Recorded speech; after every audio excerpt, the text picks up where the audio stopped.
સમાચાર ખેડાથી જ્યાં લિંબાસી પોલીસ સ્ટેશનના પીએસઆઈ પર હુમલો થયો છે। હુમલો કરનાર મફો ભરવાડનો વિડીયો સોશિયલ મીડિયામાં વાયરલ થઈ રહ્યો છે।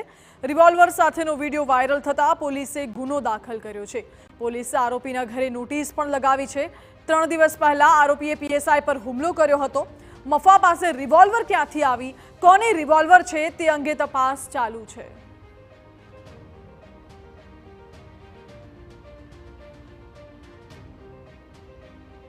पीएसआई पर हुमलो करवानी आटली हिम्मत आरोपी पासे क्यांथी आवी?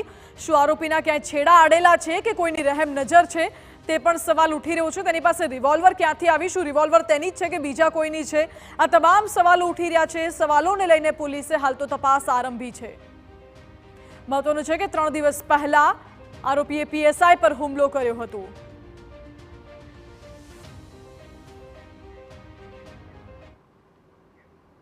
मिड डे न्यूज में हाल समय थयुं छे एक ब्रेक।